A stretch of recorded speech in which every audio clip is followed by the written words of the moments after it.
अस्सलाम वालेकुम students, hopefully आपको लास्ट आर्टिकल जो है वो बहुत अच्छे से समझ आ गया होगा। That was about elastic limit and yield strength. उसके बारे में कोई क्वेश्चन किसी का रह गया हो तो मज़ीद आप जो हैं वो क्लैरिफाई कर सकते हैं। We will move towards the next article that is strain energy in deformed materials. Now strain energy in deformed materials, ये वो मटीरियल्स, डिफॉर्म्ड का मतलब जिनमें बिगाड़ पैदा हो गया हुआ है, उनमें जो एनर्जी स्टोर हुई हुई है स्ट्रेन की वजह से, उस स्ट्रेन एनर्जी की बेसिकली आज हम लोगों ने कैलकुलेशन करनी है। वो स्ट्रेन एनर्जी क्या होती है और जो है उसका फॉर्मूला क्या होगा। तो उसके लिए सबसे पहले हम डेफिनेशन पर चलते हैं स्ट्रेन एनर्जी की। The definition is the gain in potential energy of molecules due to their displacement from mean position is called strain energy. अब बेटे सबसे पहले आपको याद होगा, आपको पता होना चाहिए कि सॉलिड्स के अंदर जो एटम्स होते हैं वो अपनी अपनी मीन पोजीशन पर वाइब्रेट कर रहे होते हैं। तो हम यहाँ पर मॉलिक्यूल्स की बात करेंगे तो मॉलिक्यूल्स भी क्या कर रहे होते हैं, अपनी मीन पोजीशन पर बेसिकली वो वाइब्रेट कर रहे होते हैं। अब जैसे ही आप उस मटेरियल पर स्ट्रेस अप्लाई करते हैं तो स्ट्रेस के अप्लाई करने से उसके अंदर एक्सटेंशन पैदा होती है, खिंचाव पैदा होता है। तो खिंचाव पैदा होने का बेसिकली मतलब ये होता है कि उस मटेरियल के अंदर जितने भी मॉलिक्यूल्स हैं वो अपनी अपनी मीन पोजीशन से हिल गए हैं, डिस्प्लेस हो गए हैं। अब जब पोजीशन जब भी चेंज होती है तो पोटेंशियल एनर्जी जो है वो स्टोर हो जाती है। इसीलिए ये जो स्ट्रेन एनर्जी है, this is the gain in potential energy, कि पोटेंशियल एनर्जी में जो गेन आएगा मॉलिक्यूल्स की due to their displacement from mean position से डिस्प्लेसमेंट के हिस्से में कब आएगा, जब आप स्ट्रेस अप्लाई करेंगे तो हम उस गेन इन पोटेंशियल एनर्जी को कहते हैं स्ट्रेन एनर्जी। तो दोबारा सुन लें, the gain in potential energy में जो गेन आया ऑफ मॉलिक्यूल्स की पोटेंशियल एनर्जी में due to their displacement from mean position, अपनी मीन पोजीशन से डिस्प्लेसमेंट की वजह से। अब ये जो मीन पोजीशन से डिस्प्लेसमेंट हुई है ये किस वजह से हुई है, because you have applied the stress, आपने स्ट्रेस अप्लाई कर दिया और उससे स्ट्रेन पैदा हुआ। इस वजह से हम इस एनर्जी को क्या कहते हैं, strain energy. So this is the particular definition of strain energy. अब हम चलते हैं इसकी एक्सप्लेनेशन पर। सो कंसिडर कर लें कि हमारे पास एक वायर है जिसकी लेंथ L है। हमने इस वायर को ऊपर से जो है वो किसी चीज़ के साथ फिक्स किया और इसके जो निचला सिरा है इसके साथ हम लोगों ने यहाँ पर वेट या कोई जो लोड है वो हैंग कर दिया। ठीक है, ये जो L है this is the original length of the wire. अब हमें पता है कि जो वर्क का फॉर्मूला होता है that is W is equal to F into displacement होता है बेसिकली। ठीक है, तो फॉर एग्जांपल कि ये जो डेल्टा X है ये हमारे पास डिस्प्लेसमेंट है। ठीक है, अब हम क्या करते हैं, इस बॉडी पर स्ट्रेस अप्लाई करते हैं और स्ट्रेस अप्लाई करने के नतीजे में इसमें जो एक्सटेंशन पैदा हुई है तो उसकी वजह से जितनी उसमें स्ट्रेन एनर्जी जो है स्टोर हुई है हम उसको ग्राफिकली जो है वो यहाँ पर कैलकुलेट करते हैं। तो ग्राफिकली करने के लिए हमें इसका ग्राफ बनाना पड़ेगा और ग्राफ जैसा कि आप जानते हैं बनेगा between force and extension. Force is taken along y axis and extension L is taken along x axis.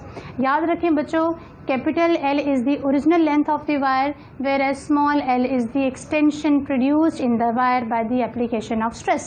यानी कि स्ट्रेस के अप्लाई करने की वजह से जो इस बॉडी की लेंथ में एक्सटेंशन पैदा हुई है दैट इज़ स्मॉल l।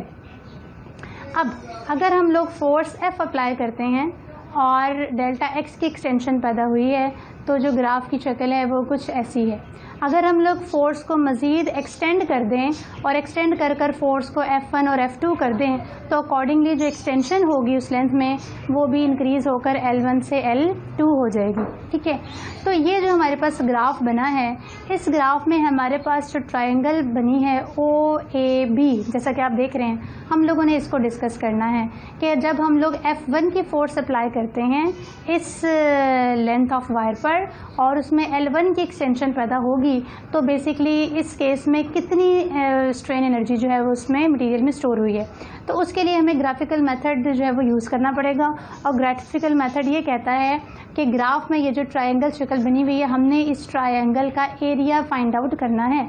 तो तो इसका एरिया फाइंड आउट करने के लिए हमारे पास फार्मूला होना चाहिए ट्राइंगल के एरिया का।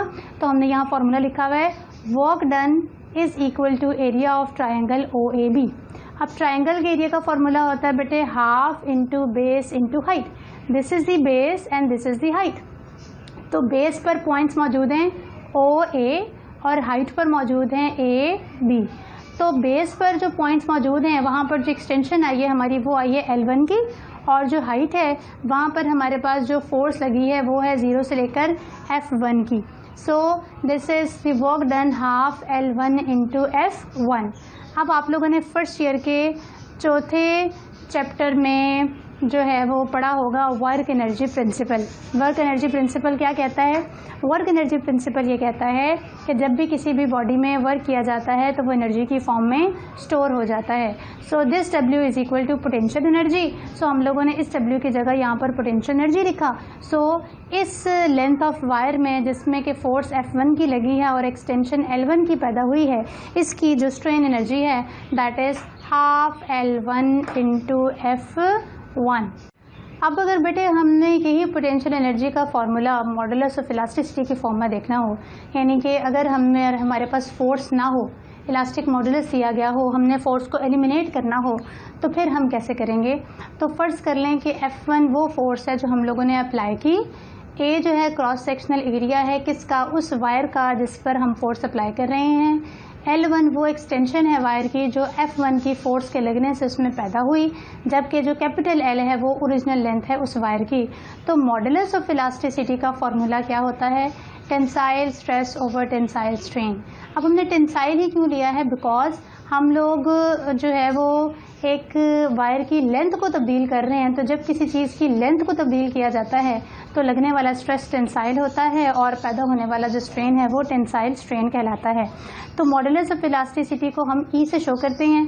तो टेंसाइल स्ट्रेस का फॉर्मूला होता है F1 ओवर एरिया का A divided by tensile strain का फॉर्मूला होता है change in length over original length. तो चेंज इन लेंथ यानी कि जो एक्सटेंशन आई है वो L1 की है और ओरिजिनल लेंथ जो है वो L की है। इसको थोड़ा सा सीधा करेंगे, रीअरेंज करेंगे तो हमारे पास फॉर्मूला बन जाता है F1 capital L over A into small L1। अब इस फॉर्मूले में हमने इस F1 को एक साइड पे रखना है और बाकी सारी टर्म्स को इस E के साथ ले जाना है। So this is F1 is equal to E A small L1 over L। अब हम क्या करेंगे? हमने अभी अभी इक्वेशन 1 जो है वो लिखी थी पोटेंशियल एनर्जी की, पोटेंशियल एनर्जी वाली इक्वेशन में हम लोग इस F1 की वैल्यू को पुट कर देंगे। तो जब हम लोग पुट करेंगे इस F1 की वैल्यू तो हमारे पास जो है वो पोटेंशियल एनर्जी का फॉर्मूला बन जाता है potential energy is equal to half L1 into यहाँ पर F1 था तो हम लोगों ने ये F1 की वैल्यू उठाकर यहाँ पर पुट कर दी। So this is EAL1 over capital L। ये L1 और ये L1 आपस में जो है वो स्क्वायर ले लेंगे और ये हमारे पास फॉर्मूला आ गया है। ये वो पोटेंशियल एनर्जी है जो इलास्टिक मॉडुलस की फॉर्म में हमारी उस वायर में स्टोर हो गई है जिसमें हमने F1 की फोर्स लगाकर L1 की एक्सटेंशन पैदा की थी। इसको अब हम लोग जनरलाइज कर लेंगे कि अगर हमारे पास सपोज एक्सटेंशन किसी भी वायर में स्मॉल L की पैदा होती है तो ये जो L1 के साथ 1 सबस्क्रिप्ट है ये ख़त्म हो जाएगा। So potential energy is equal to half EAL square over L, जिसमें E क्या है? इलास्टिक मॉडुलस, A है area of the wire, small L is the extension produced in the wire by the application of force definitely, and capital L is the original length of the wire. Now at the end we have 2 more points. If the extension increases from L1 to L2, this is related to your graph as I have removed it, तो आप graph पर अपने जा सकते हैं, वहाँ पर गौर से देखें। अगर एक्सटेंशन L1 से L2 हो जाए तो वर्क डन किसके बराबर होगा?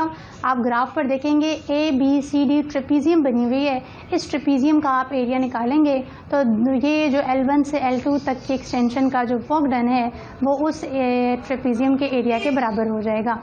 And the next point is अगर ये एक्सटेंशन 0 से O से G तक जो है वो हो जाए तो फिर जो वर्क डन है वो आपके ग्राफ पर OHG जो है एक डायग्राम है उसके एरिया के बराबर हो जाएगा।